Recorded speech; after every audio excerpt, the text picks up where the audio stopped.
welcome back.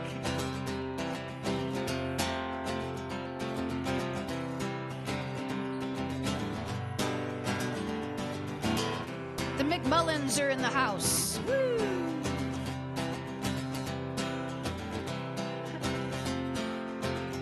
Hey, hey.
McMullins are here visiting again. Yay, welcome back.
Enter, rejoice.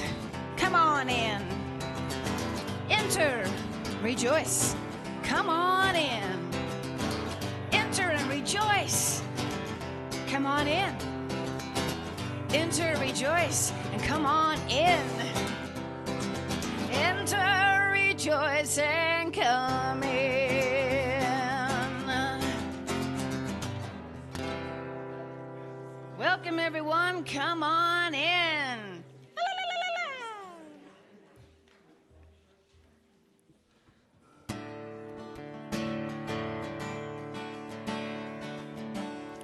Everyone is welcome. Welcome, everyone. One more step. We will take one more step till there is peace for us, and everyone will take one more step. One more word. We will say one more word till every word is heard by everyone. We'll say one more word.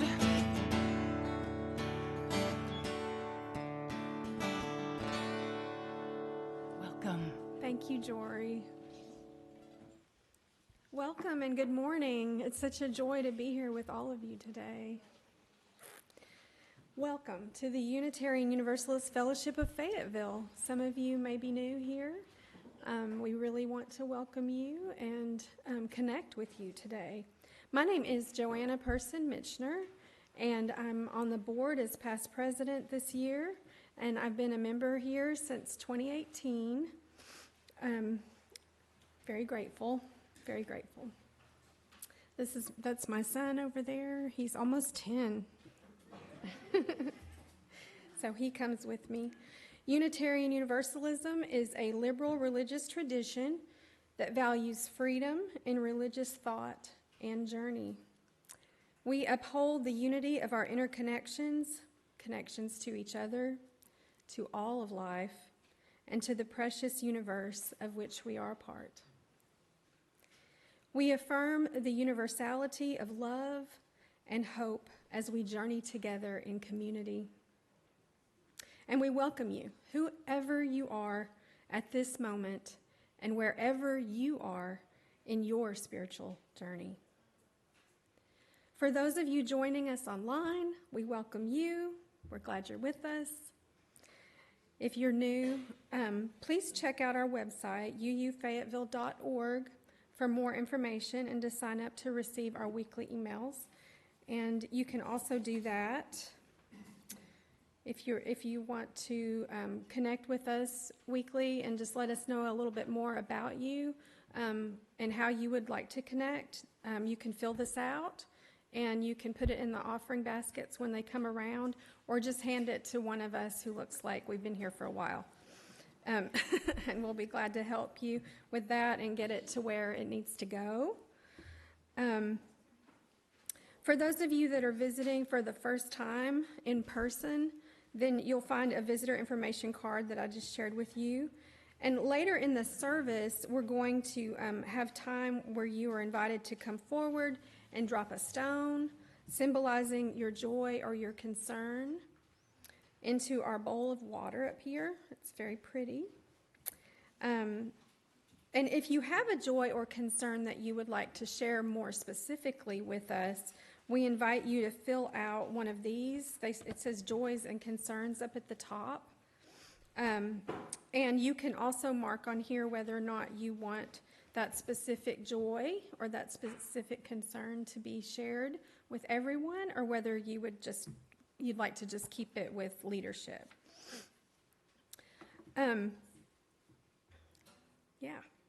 So let's see. If you're joining online, you can also share your joys and concerns if you're joining us online for the first time. But just know that if you do share those online, they're going to be public because there's just not really a way to keep them confidential. Also, if you need any assistance with hearing devices and things like that, our AV tech David over here will be very happy to help you. And at the UUFF, we are always happy to have children in our service of all ages.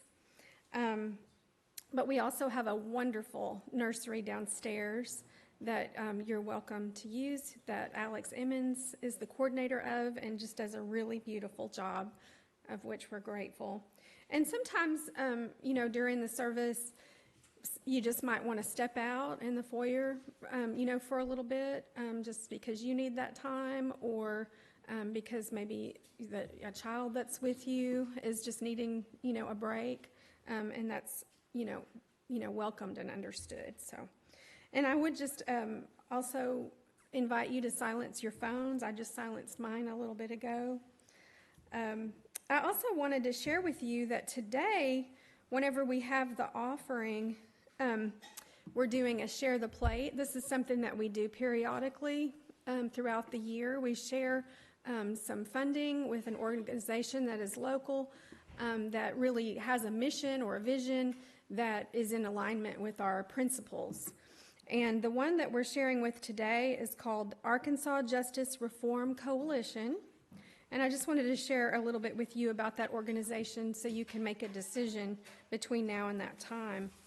Arkansas Justice works to end mass incarceration led by the voices of the families and individuals of those directly impacted. We envision a community that centers safety, prevention of harm, and alternatives to incarceration. We work towards this vision through collaborative partnerships, agitation of the system, and encouraging education and awareness on the ways that mass incarceration impacts our state. We are committed to effective solutions and fostering strong coalitions with policymakers, individuals, and community organizations to eradicate mass incarceration with the objective of fostering safer and more inclusive communities. We envision a world where incarceration is a rare occurrence and every individual is empowered to thrive in community. So that's directly from the Arkansas Justice Reform Coalition's website, just to share with you a little bit more about them. And I'm super excited that today we have Reverend John Johnson providing our message for us. I was blessed to be in the congregation when Reverend John Johnson provided a message with us once before, and it was very powerful, and I've been encouraging him ever since to please continue to do that for us. So I'm super happy, and I'm sure that you'll enjoy the service today, and we thank Reverend Johnson for being willing. And now we're going to have the chalice lighting. No opening words. Yes, sorry.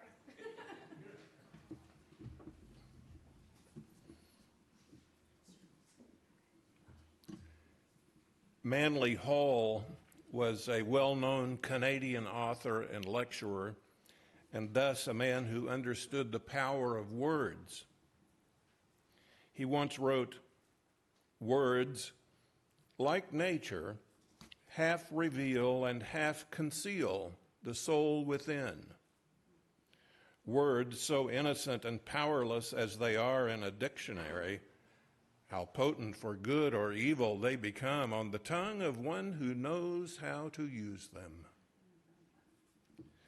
And then as we came into the service a moment ago, Mark Smith handed me a poem that he had found written by Carl Sandburg, which goes very much along with our words this morning. Look out how you use proud words. When you let proud words go, it is not easy to call them back. They wear long boots, hard boots. They walk off proud, and they can't hear you calling. Look out how you use proud words. So today, a few words about words.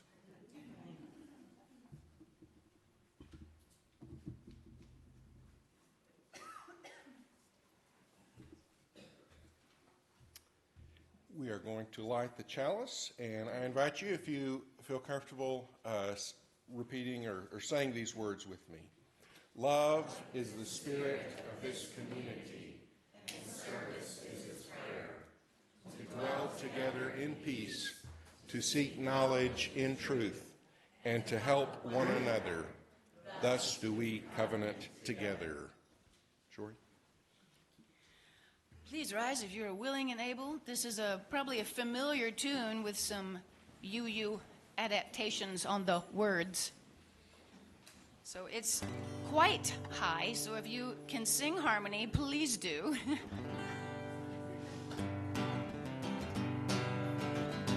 Here we go. Do you hear, oh my friend, in the place where you stand, through the sky, through the land?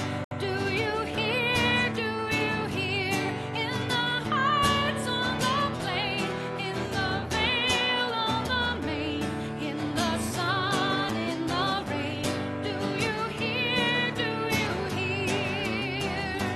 through the roar, through the rush, through the throng, through the crush? Do you hear in the hush of your soul, hear the cry, fear won't still, hear the heart's call to will, hear a sigh, startling trill in your soul, from the place where you stand to the outermost strand. Do you hear, oh my friend? Do you hear, all the dreams, all the dares, all the sighs, all the prayers? They are yours, mine and theirs. Do you hear, Thank you. You may be seated.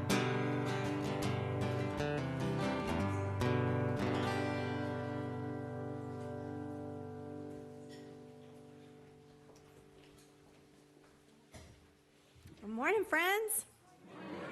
Today's story is by Kate Jane Neal. It's called Words and Your Heart. And when we come to those big, big words that are in all caps, I want us to say them together, just for effect. This book is for your beautiful heart. This book is about your heart, the little bit inside of you that makes you, you. Will you listen very carefully? Shh. Because it's really important. And it might help you be a happier you. And the people around you be a happier them. You see, the words that go into your ears can actually affect your heart, the little bit inside of you that makes you you. Your words can do amazing things. They can describe things if they are big or if they are little. They can explain stuff so you understand that it goes whiz, whoosh, boom. Or spin, tinkle, ping. Words can make you happy and make you want to sing. Oh, yes, gorgeous. So many keys, all of them probably. But sometimes words can make us cry. We all know what sorts of words those are. You see, sometimes words can be like a deadly arrow that can pierce someone's heart, the little bit inside of them that makes them them. Sometimes words can really hurt. Words have power.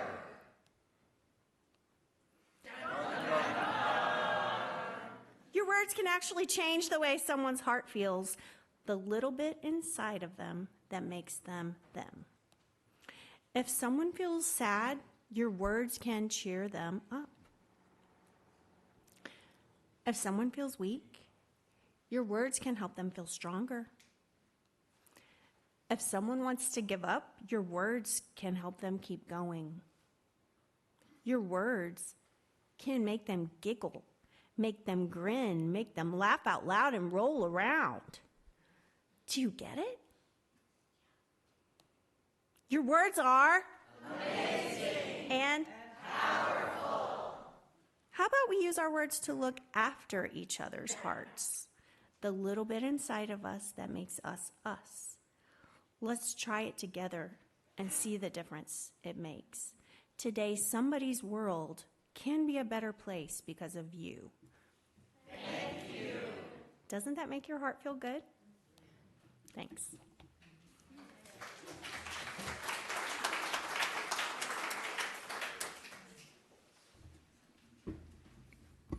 I love that tradition we have, the time for all ages. And I love our tradition of dropping stones. So in just a moment, you'll have an opportunity to come up, grab a stone, or more than one, drop them in the bowl of water, symbolizing a joy, a concern, something on your heart that's affecting you. The symbolism is there too with the ripples that go out from each stone that's dropped, that they affect all of us. It's part of the reason we're all here, I think, is to have a community that we can share both the good things and the bad things that are happening, and can laugh with us and cry with us. If you have a concern that you, or joy or need that you want to share with a wider community, then you can also bring up a yellow card and hand that to me, or if you're on Facebook, write that in the comments there. So, Jory, would you play some music? And you're invited to come up.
And if you would drop a stone for all the difficult situations, the concerns, the sorrows that maybe are on our hearts that were not shared today.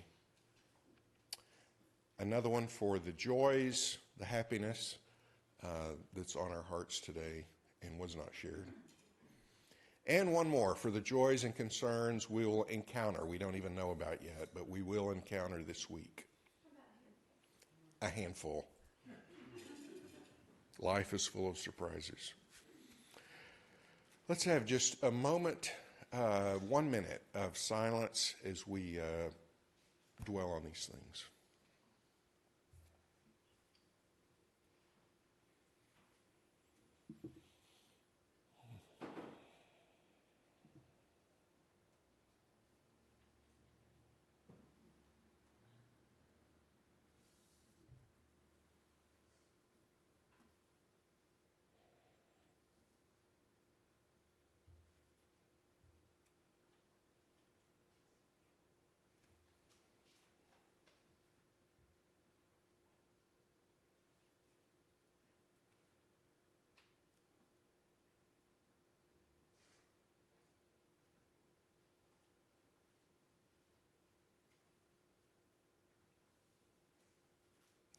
Okay, Joanna is going to lead us in the offering.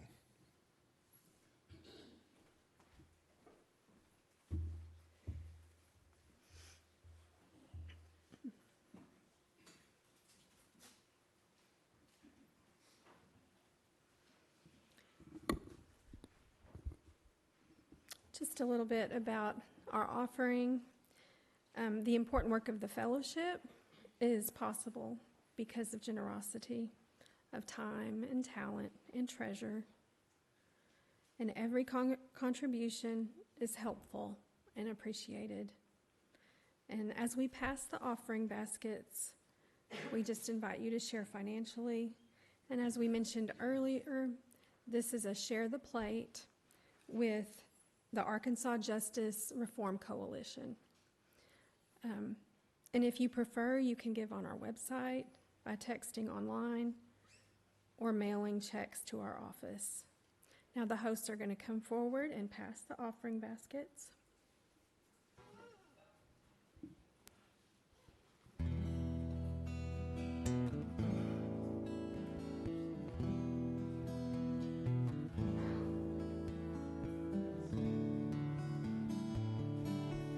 How could anyone ever tell you you were anything less than beautiful? How could anyone ever tell you you were less than whole? How could anyone fail to notice that your loving is a miracle? How deeply you're connected to my soul.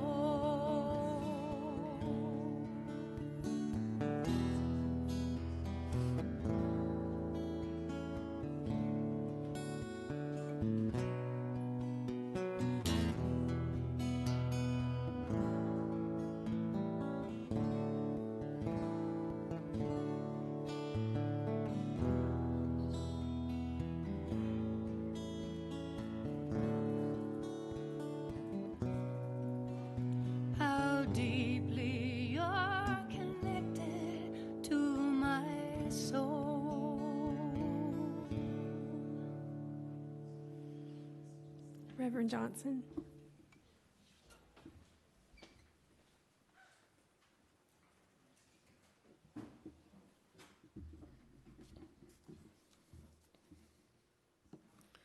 Stephanie, thank you. Perfect words. Perfect.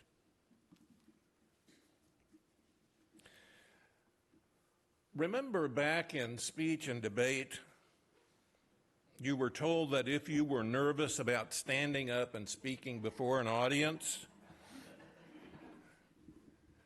just imagine they're all sitting out there naked.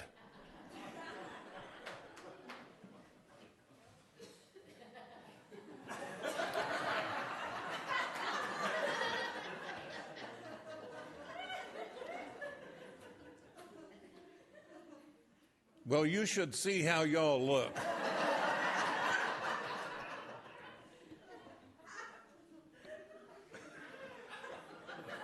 And I'm not even nervous.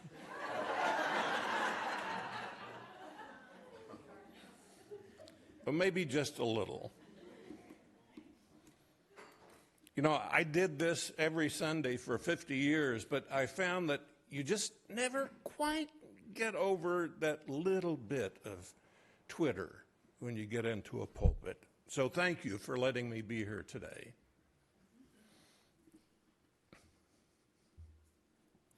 How many words do you suppose there are in the English language? Now, that may not be as simple a question as it sounds.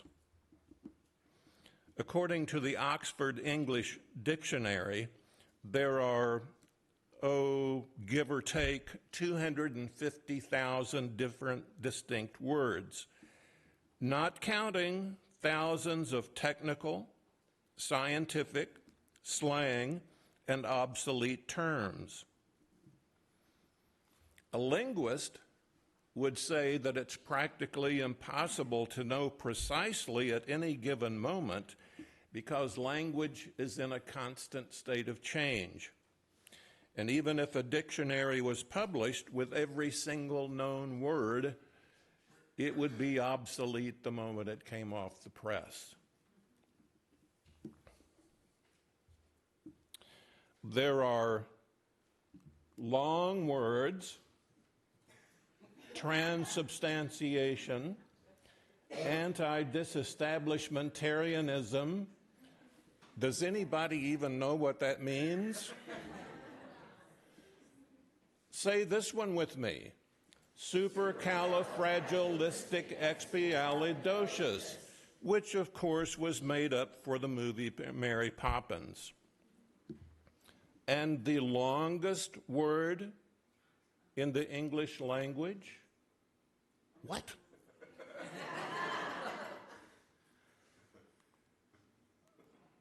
Where did my long word go?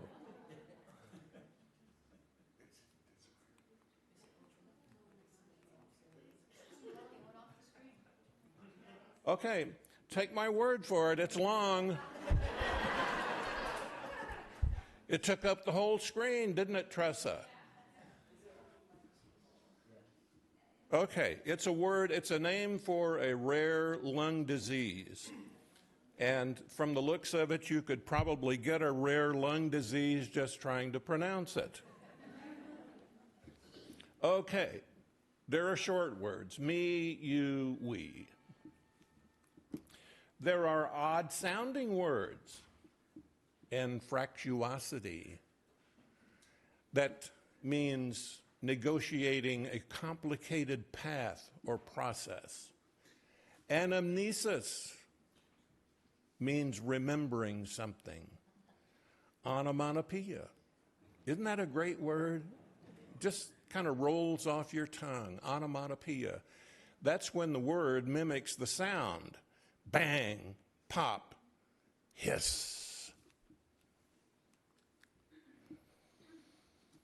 There are words we have a hard time remembering when to use. When should we say shall, and when should we say will? When should we say further, or when should we say farther? When should we say me, or when should we say I? Boy, do a lot of us mess that one up.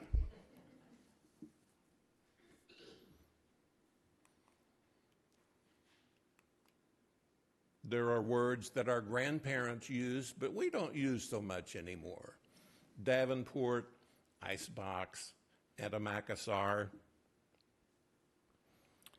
And there are new words that our grandparents would not recognize. Interquel, have no idea what that means. Telescam, terraform.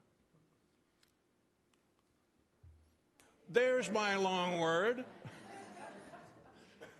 Rare lung disease. Wouldn't even attempt to try to pronounce it. At least that was the longest word in the English language the last time I checked. There may be a new one already by now.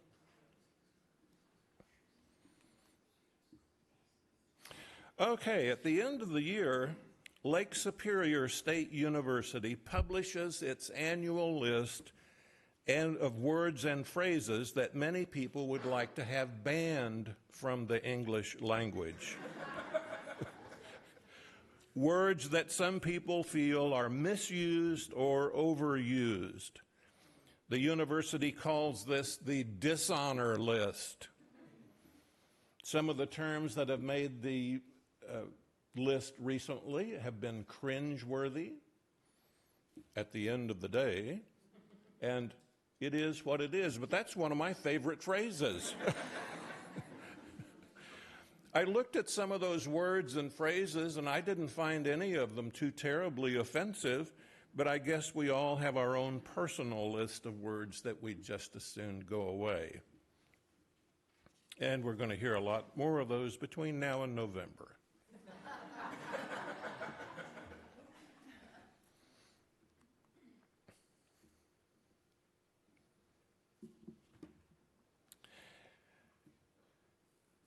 At first glance, it might be hard for us to imagine mere words being all that important. We are, after all, bombarded by so many words. Sometimes we say talk is cheap, and actions speak louder than words, as if words don't matter. And when we were children, of course, and someone called us a name, we might have responded with that little poem that every child knows. Sticks and stones may break my bones, but words can never harm me.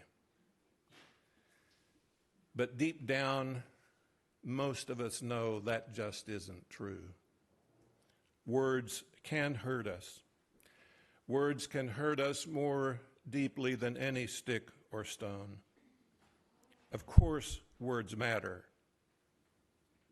Talk is not cheap. We know what gossip can do. Gossip has ruined many a person's career and life. We know what hate speech can do. We know what lies can do. And that is why the little New Testament book of James talks about how important and how powerful the tongue is. And the first thing it says about the tongue is that it exercises an influence all out of proportion to its tiny size. To a doctor, the tongue is just a little 2-ounce slab of muscles and nerves, just an average of 2 tiny ounces. And yet it is one of the most powerful muscles in the entire human body. The tongue is like the bit in a horse's mouth, said James, or the rudder that steers a great ship. Even though it is small, it can boast of great things. When the minister says, I declare you husband and wife, when the auctioneer says, going once, going twice, when the foreman of the jury says, not guilty, when the doctor comes out of the operating room and says, I think we got it all. People sit on the edge of their seats and hold their breath. Whole new realities are created. People's lives are changed. This is how powerful our tongues are and the words they speak. The words of the mouth are deep waters, said the writer of Proverbs. Life and death are in the power of the tongue. The second thing James says about the tongue is this, that its power is ambiguous. That this power that the tongue has can be used for good or for evil. It can be used to bring blessing, or it can be used to bring blight. The tongue is like a fire, said James, and whether a fire is good or bad depends on what is being done with it. Under the right circumstances, fire is a very good thing. Fire gives us heat when it's cold. Fire cooks our meal when we are hungry. Fire can be used as a sacred element in worship, just as we do when we light the chalice each week. But under the wrong circumstances, fire is a terrible disaster, and so can our words be. With our tongues we both bless and curse, said James, sometimes quite literally.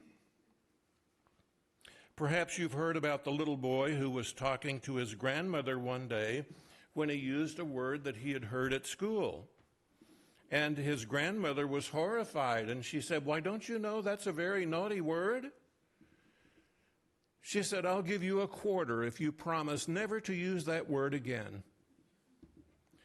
Well, a few days later, the little boy used a word that made his grandmother wince again. He said, "Grandma, you know when you gave me a quarter never to say that word again?" Well, today I heard a word that's worth at least $1.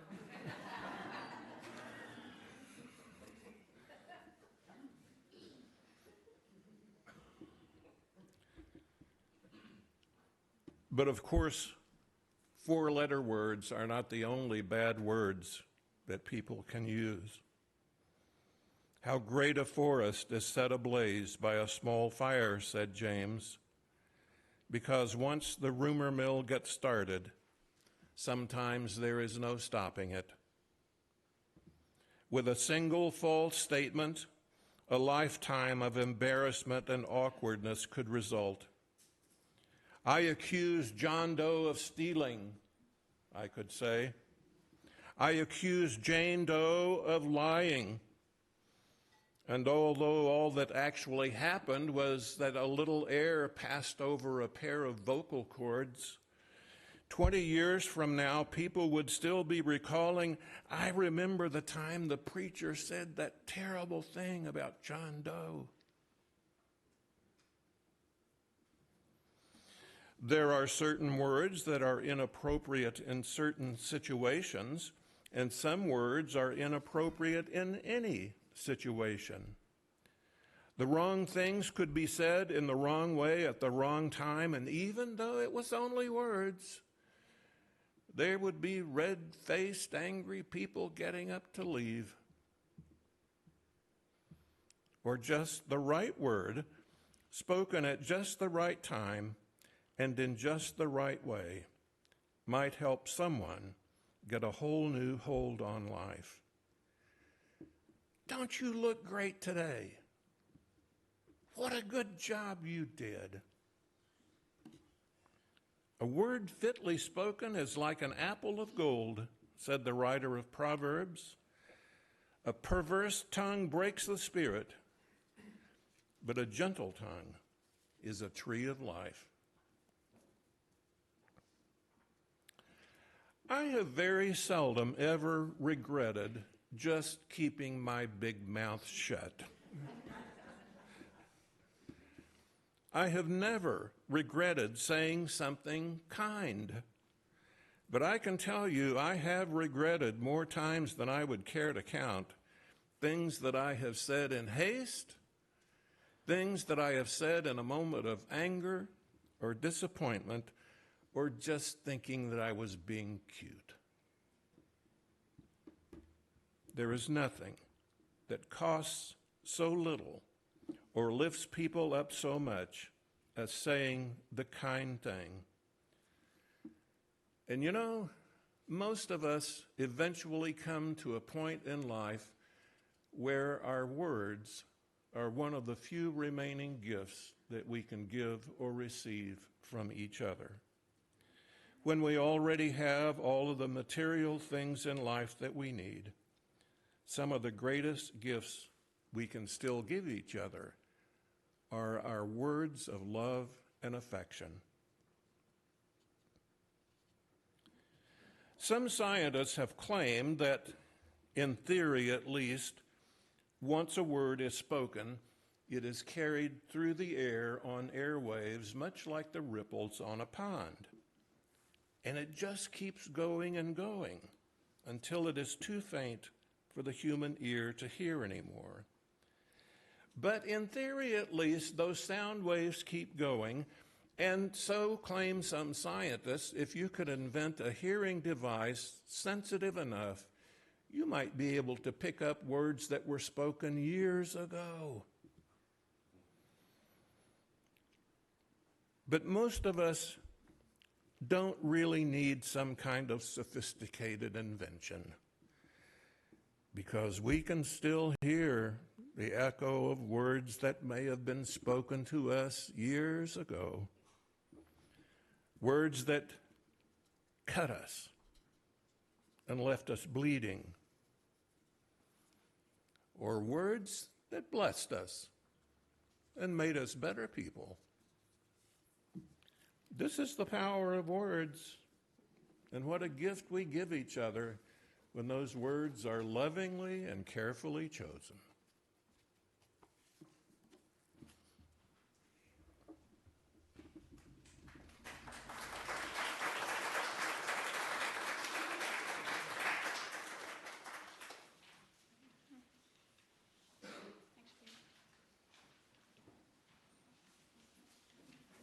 Thank you, John.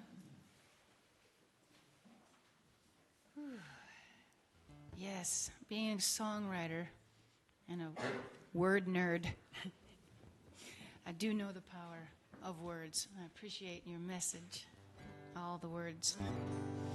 Please rise if you are willing and able and sing this number 38 from our hymn. I thought it was 34. 34. It's a well-known tune, and I believe that it has also been adapted. And again, if you can find a harmony in the middle, that'd be good too. Here we go. Though I may speak with bravest fire and have the gift to awe, inspire, and have not love, my words are vain as sounding brass and hopeless gain. Though I may give all I possess and striving soul my love profess, but not be killing by love within, the prophet soon turns strangely thin. Come, Spirit, come, our hearts control, our spirits long to be made whole. Let inward love guide every deed. By this we worship and are free. That was beautiful. Thank you. You may be seated.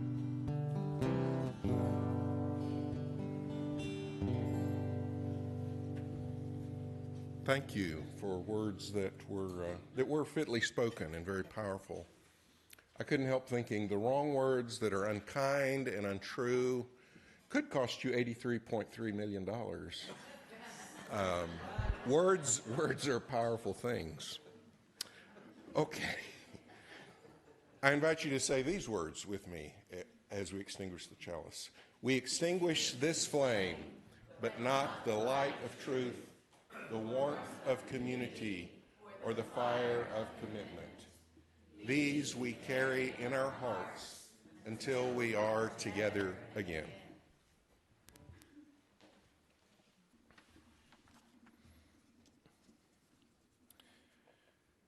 As we once again go our separate ways, watch your thoughts, for they become your words. Watch your words, for they become your actions. Watch your actions, for they become your habits.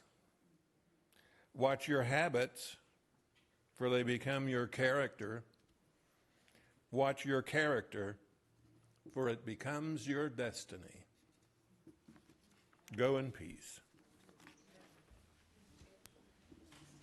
Right on. Thank you, John.